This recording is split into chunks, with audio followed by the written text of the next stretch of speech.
شرازو بسم الله الرحمن الرحیم. ترانسفورمیشن ته ترانسفورمیشن اول د وار پوزیشن کچیر غواړي د ابجیکټ پوزیشن تغیر کنه موږ چې استفاده کوو د پوزیشن څخه د ایکس محور کم ځای ته وړي او د وای محور کم ځای ته وړي. که غواړي تاسو پر یو خاص جهت څخه انتقال کړئ د مثال په ډول زر ته صفحې دې کوی ته یوسه یا پر مثال صفحې سټاپ ته یوسه یا ورسره راستل ور کوی ته یوسه ما بین سره وړه هم تاسو کولای شئ. تاسو کوم کې ته غواړي هغه تاسو کولای شئ. د مثال په ډول زر ته وامه چې د ایکس محور 10 ملي متر او د واپ محور پر مثال 50 ملي متر انتقال کړه. کاپیان ځنه اخلي کیا ورته وو چې 3 کاپیان ځنه واخله. څو کاپیان 3 کاپیان د ایکس او محور باندې په ماغه موقعیت سره دغه انتقال کیا او 100 ملي متر انتقالي 10 او 50 ملي متر انتقالي. څو کاپیان ځنه اخلي 3 کاپیان ځنه اخلي. روټیشن ورکوي کنه ورکوي. روټیشن ورته وامه چې 15 درجه ورکم سنټر دی پر مثال ورته وام چې کم ځای وي تام سنټر دی د ایکس محور باندې 0 ملي متر او د وای محور باندې 0 ملي متر. څو کاپیان ځنه اخلي ورته وامه چې 10 کاپیان ځنه واخله. افلاک لاس درجه به روټیشن ورکړي د صفحې مابین باندې به څو کاپیان ځنه واخلي 10 کاپیان به ځنه واخلي. دغه څخه وروسته پسې که غواړي چې سکیل اند میرر ورکړي څونه غټوي د ایکس او وای محور باندې او که کاپیان ځنه اخلي هغه تاسو کولای استفاده وکړئ. زه غواړم چې کښنه کوم دغه لپاره د 0% څخه ښه نظر کوم که غټوم مې د 0% څخه اضافه اندازه ورکوم. دلته نو د هم موږ سکیل کې او هم هغه پوزیشن سره تغیر او بلکې غواړي چې یوازې سایز تغیر کړي دغه لپاره به سایز استفاده کوي او که غواړي چې سکیو کې چې استفاده کوي د سکیو څخه استفاده کوي. کوم څه سبق شي کې سکیو کوژوال ورکړي دغه ابجیکټ ته. د مثال په ډول زه ورته وایم چې دغه ابجیکټ ته د وای د ایکس محور باندې پر مثال 15 درجه کوژوال ورکړي. څو درجه 15 درجه. افلاک د ایکس محور څو درجه کوژوال ورکړي 15 درجه. زه ورته وایم چې 15 درجه کوژوال ورکړه او 80 کاپیان ځنه واخلم. اوکې څو کاپیان ځنه اخلي 15 درجه روټیشن کوژوال ورکړي. څو کاپیان ځنه اخلي 80 کاپیان هغه کاپی بیا 15 درجه روټیشن کوي بیا 15 درجه په همدې ترتیب کې به څو کاپیان ځنه اخستي وي 80 کاپیان به ځنه اخستي وي. نو دا چې وظیفه په ابجیکټ کې د ترانسفورمیشن وظیفه واسکي او کلیر ترانسفورمیشن کې چې تاسو ترانسفورمیشن کړو یو ځان ترانسفر کړو غواړئ د کلیر کې د کلیر څخه استفاده کوئ. مثال په ډول دا ابجیکټ دی زه راځم ورته وایم زه دې ته 80 درجه روټیشن ورکوم. څو کاپیان ځنه اخلم د مثال په ډول ورته وایم چې 2 کاپیان 2 کاپیان او 80 درجه ترانسفورمیشن ورکړي. راځم ورته وایم چې غواړم چې ترانسفورمیشن کلیر کوم نو د کلیر څخه استفاده کوم. یو ابجیکټ څخه کلیر وي که غواړئ د بل څخه هم کلیر کړئ. د هر څو ابجیکټ تاسو غواړئ کلیر کړئ نو هغه ابجیکټ انتخابوي راځي ورته واسي کلیر ترانسفورمیشنز هغه بیرته عادي حالت ته راوګرځي. دغه څه وروسته الاین اند ډسټریبیوټ مخکې موږ باندې خبرې کړې وې. که چېرې تاسو یو څه ابجیکټونه ولرئ ټول انتخابوئ. ابجیکټونه چې موږ انتخابوو شفټ سره نیسو. ال چپې خواته منظم کړه. ار رستې خواته منظم کړه. سی سنټر ته منظم کړه. ټي ټاپ ته منظم کړه. بی بټن ته منظم کړه او بل ای په مودي ډول ما به منظم کړه. را به سم یو څه ابجیکټونه به جوړ کړم.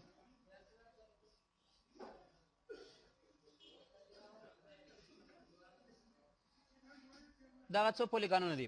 ټاپ ټوله سر ته منظم کړه. دلته نو بیا د یو څه تنظیمات لري چې ټاپ سر ته منظم کړي. لیب چپې خواته ټول منظم کړه. راټ رستې خواته ټاپ سر ته بټن لاندې او سی ای په عمودي ډول سنټر ته او سی په افقي ډول ورټیکل په عمودي ډول سنټر ته او ای هوریزونټل په افقي ډول مابین څه وکړم منظم کړم. او سنټر کچیر غواړ صفحې مابین باندې کښېني نو بیا پی بټن و ټول به اتوماتیک چې راوړي صفحې مابین ته به راوړي. دا څه وظیفه وه د الاین. په نورو پروګرامونو کې تاسو دا ډېر سره مخامخ شوي یاست. غواړو په افقي ډول صفحې مابین سره راوړو یا په عمودي ډول. پر مثال دغه ابجیکټ زه غواړم په افقي ډول صفحې مابین سره راوړم. نو راځم به ورته وایم چې الاین ډسټریبیوټ سنټر پیج هوریزونټل په افقي ډول صفحې مابین سره راوړی. که غواړئ چې په عمودي ډول یې مابین سره راولو نو بیا سنټر پیج ورټیکل ورته انتخابوم. د هغه څخه وروسته پسې الاین ډسټریبیوټ لرو. الاین معنا منظم یې کړو ډسټریبیوټ ویې به شم. د مثال په ډول زه راځم دلته یو ریکټینګل جوړوم. کنټرول سی کنټرول وی د څخه یو کاپي اخلم هغه دلته ایږدم. کنټرول وی او بله کاپي ځینې اخلم هغه پر همدې ځای باندې ایږدم. کنټرول وی بله راخلم پر همدې ځای باندې ایږدم. کنټرول وی بله راخلم پر همدې ځای باندې ایږدم. څو کاپیان ځینې واخیستلې 15 کاپیانې. اوس راځم دلې الاین ډسټریبیوټ راځم ورته وایم چې الاین دې منظم کړه ډسټریبیوټ دې وویشم. اوس دلته کومې خواته منظموي الاین باندې موږ کار نه لرو هغه زموږ زده سو. اوس دلته چې تاسو الاینمنټ کوئ چې ته منظموئ الاین ټو ابجیکټس الاین ټو ابجیکټس ته منظموئ. بل بیا الاین ټو پیج ایج د صفحې ژۍ ته منظموئ. بل بیا وایي چې د صفحې سنټر ته منظموئ. بل ګریډ ته منظموئ. چی ته منظموئ او بل سپیسیفیک پوینټ یو خاص نقطه ټاکئ چې هغې نقطې دې منظم کړي. زه ورته وایم چې زه دغه ابجیکټونه چې ما انتخاب کړي دي هغو ته منظم کړم. اوس ډسټریبیوټ دې سره وویشم. پر مثال زه الاین منظموم هوریزونټل په افقي ډول مابینځ ته منظم کړه ټوله په افقي ډول څلور سول مابینځ ته منظم سول غواړم چې دې ډسټریبیوټ وویشم ډسټریبیوټ معنا ویشل یو عمودي ډسټریبیوشن موږ لرو بل افقي ډسټریبیوشن اوس دغه ابجکټونه په افقي ډول پراته دي که غواړم دې ته منظم فاصلې ورکړم یو رقم فاصلې ورکړم نو ډسټریبیوټ ورټیکل یا هوریزونټل انتخابوم اوس نو د چپې خوا څخه دی د مابین څخه دی وویشم او د رستې خوا څخه دی وویشم او بل بیا وایم چې ډسټریبیوټ سپیس هوریزونټل په افقي ډول بس هغه ټوله فاصله څه په وکړي ته منظم ډول سره وویشه ټوله فاصله به 490 دي ته په منظم ډول سره ور تقسیم کې هر یو ابجکټ د یو ابجکټ څخه په مساوي اندازه سره به سره لري دی او بل ابجکټ څخه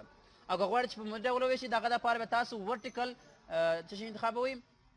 ډسټریبیوشن انتخابوئ او د ټکس دپاره بیا تاسو دلته جلا ډسټریبیوټ لري چې الاینمنټ لري ټکس تاسو بیسلاین ته منظموئ پر مثال لاین ته منظموئ په کوم شکل ټکس باکس ته منظموئ په کوم ځای باندې تاسو منظموئ هغه بیا تاسو ټکس دپاره ابلا موقعیت کاروئ که پوښتنه ستا پکښې کې دا د الاین ډسټریبیوټ وظیفه وه پسې آرډر لرو ټو فرنټ اف د پیج ګورئ که چېرې موږ زیات ابجکټونه ولرو ابجکټو ته به زه مختلف رنګونه ورکړم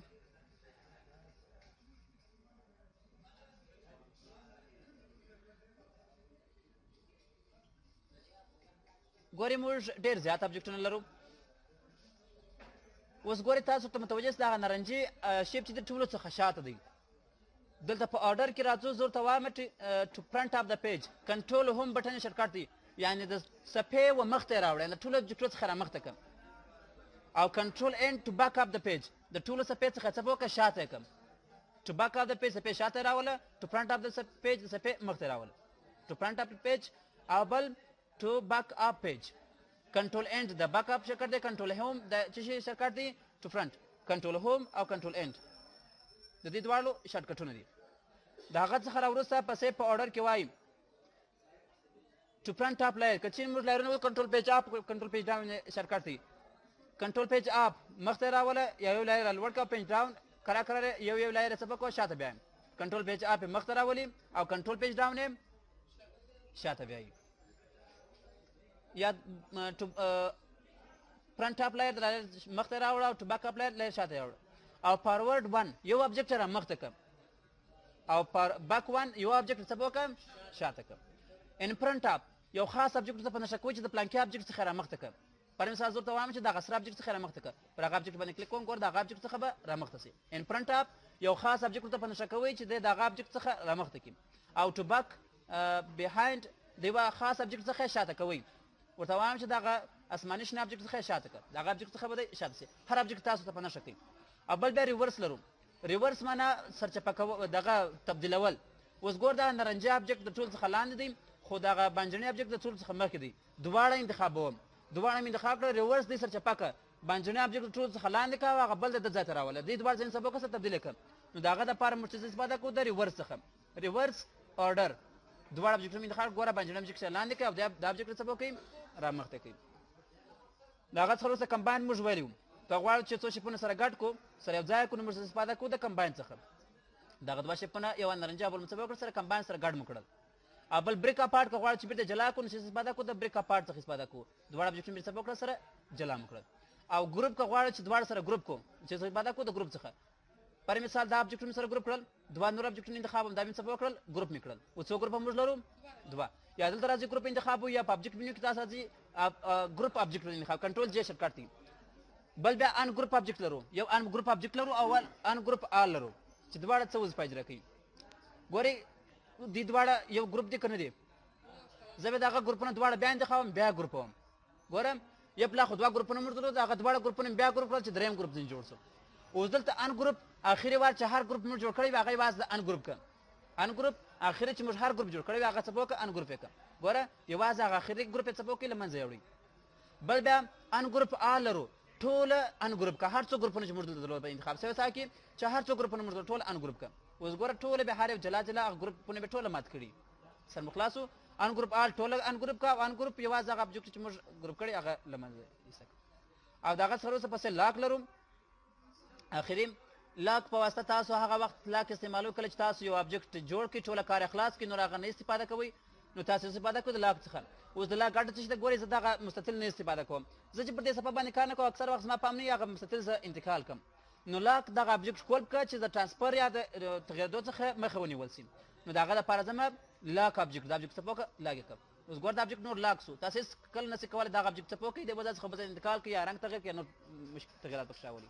دا څه شي وظیفه وه د لاک دغه آبجکټ مو سره کم کوي لاک مو کوي دغه بل آبجکټ انتخابوم ورته وایم چې دی هم لاک نو آبجکټ باندې راسته کلیک کوم ورته وایم چې